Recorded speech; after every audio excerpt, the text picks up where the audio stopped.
trying to cut it like this, so I can get to the screws underneath here and here. Okay, that's what I'm trying to do here. I'm almost done with this, cutting this fiberglass open so I can get to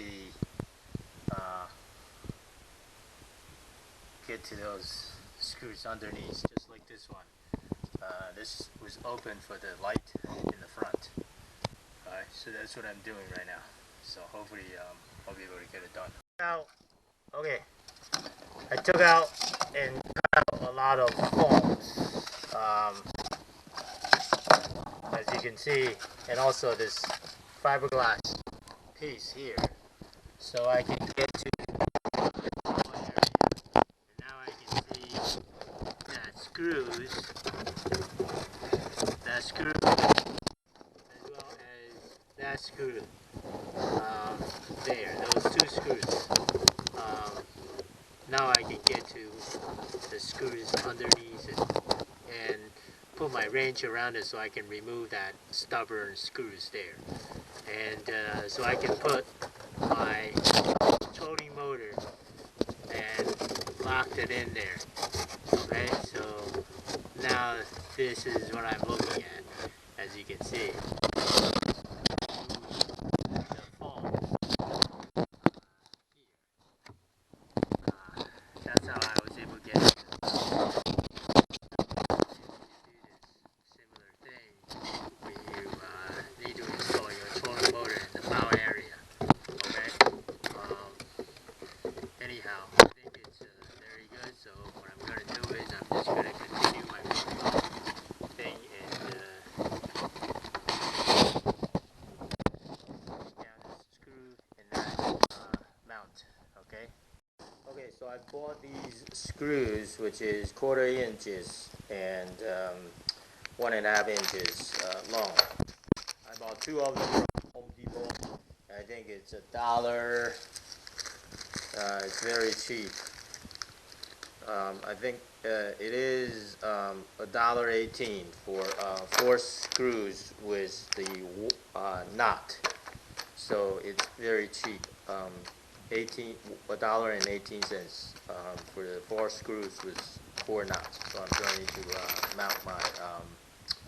mount my trolling motor now. Okay, I'm going to show you. I finally took this bolt cleat out of here and this railing out of here. Alright, so those 2 screws and those 2 screws, 4 of them are pretty easy.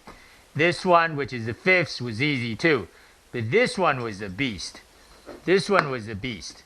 The one down there, it's actually locked. The locking knot actually was so rusted and attached to this screws so badly, can't even remove it. So we have to use what's called the drill out bits and then drill it in eventually, so it's so deep so that this thing actually gave in. This screw finally gave in and we were able to remove this.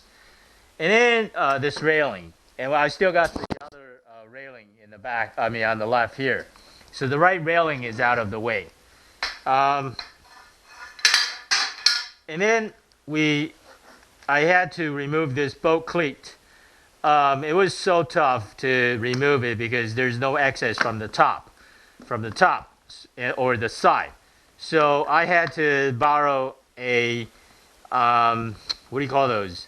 Electric cutoff to cut it from here, and then was able to cut this screw down and then remove the lock nut from underneath the bow area in the cabinet. As you can see in a second, I'll show you. I actually opened another hole and took out a few right here and took out a few of the flotation in order to get to the access of this bolt cleat.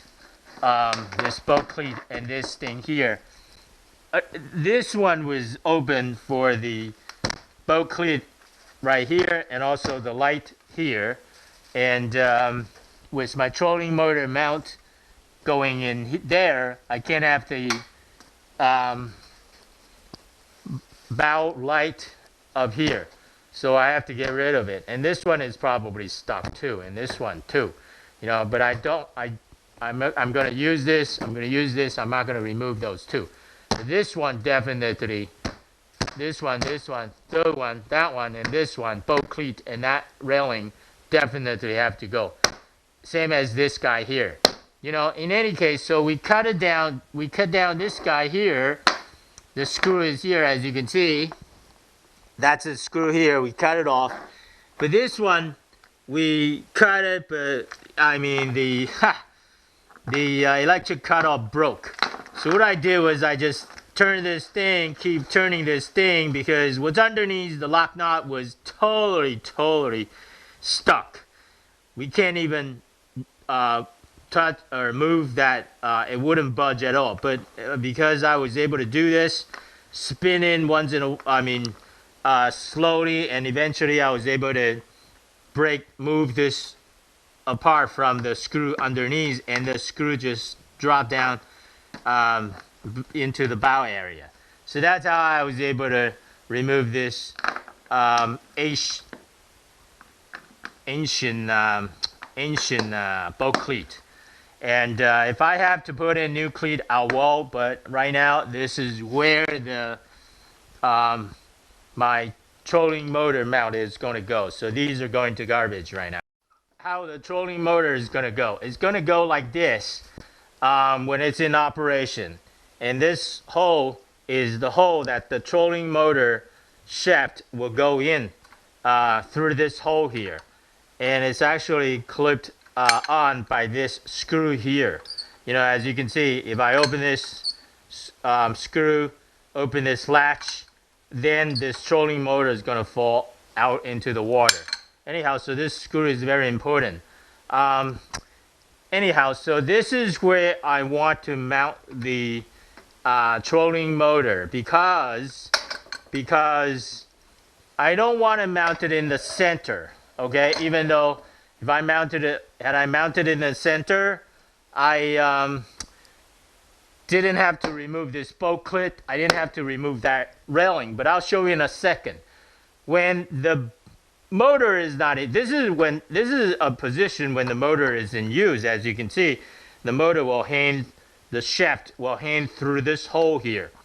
And then, yeah, it's dead center, and you can propel the boat much better.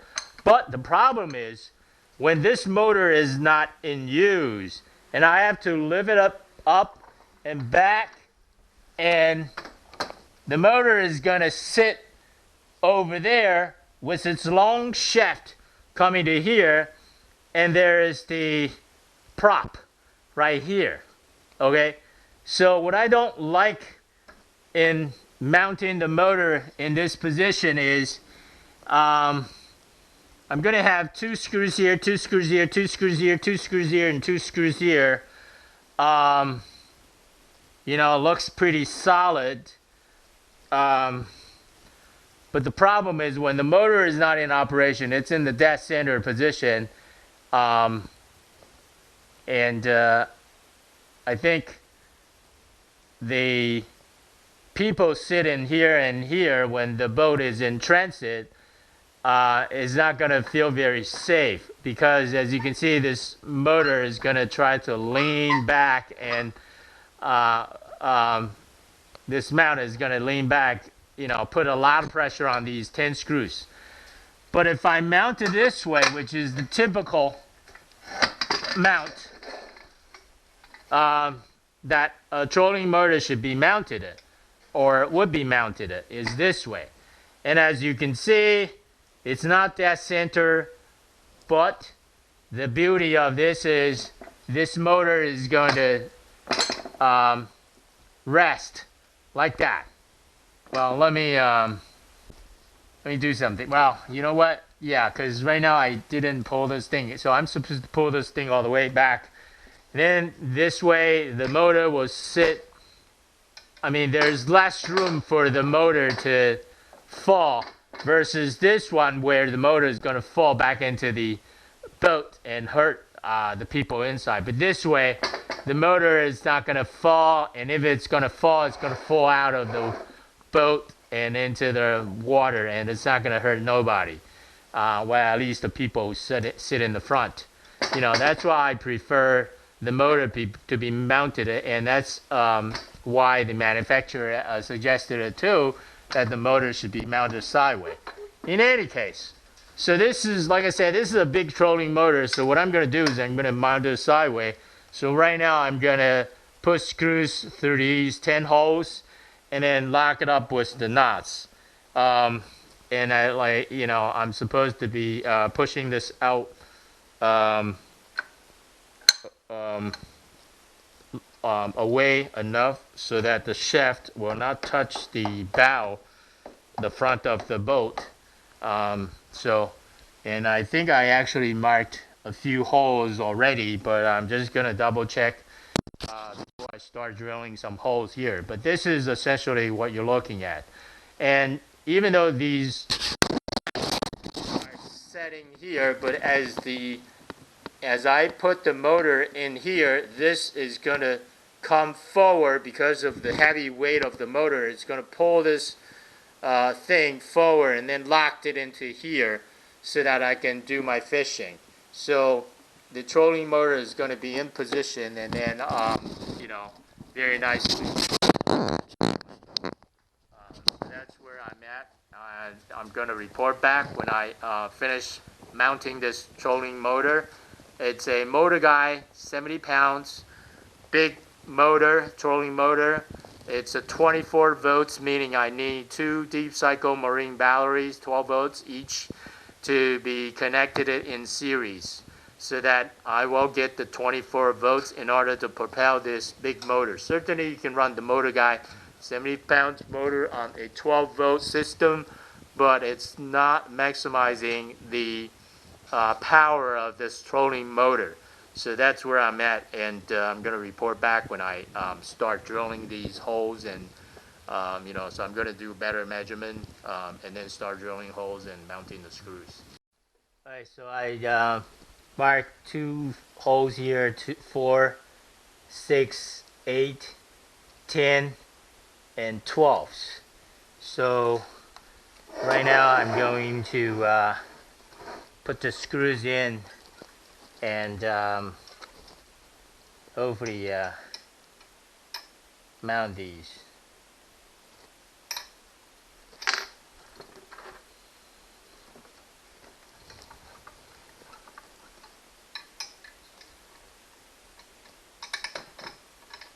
You know, so gonna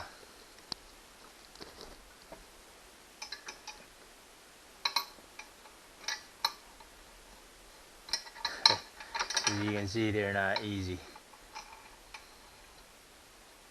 to even to drop the screws in there. It's not easy. Anyway, so that's where I'm at, and gonna get my screwdriver to drill these guys in there, and you know, hopefully be able to finish installing this in no time. Okay, so that's where I'm at. So I'm gonna get my screwdriver. Okay, success. As you can see, I got my trolling motor guy mounted it onto my big boat. What I don't understand is I can't really lower this prop because of this. This is what's, you know, stick to this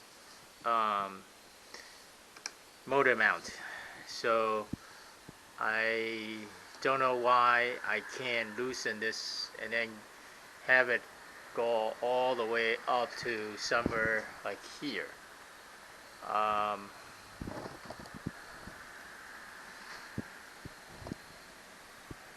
You know, so, and I'm restricted to this height, and I don't know if this height is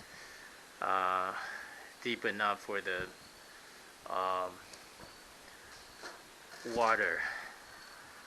I may need to have this go down a little bit further instead of just sitting like that. You know, now comes to think of it, it may be okay. I just don't know. But you know, as you can see, it may be okay. I don't know. I have to take it into the water and see. I wish this can come down a little bit more to the level of the keel. So that's maybe another, you know, 6 more inches down, lower. Yeah, right now. So, if you know the answer, please comment. Thank you. So the motor mount is actually successfully installed. Okay, so I got my motor guy installed. Right now I'm just going to see if I can lift this up.